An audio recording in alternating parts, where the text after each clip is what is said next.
As chiropractors, we see firsthand how poor posture can affect the body. Things like forward shoulders, anterior head carriage, and even pelvic tilt can lead to chronic aches, pains, and even poor digestion.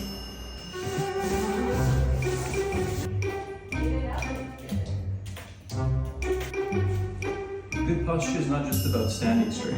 It's about how our muscles fire throughout the day and how they support our spine through movement and activities.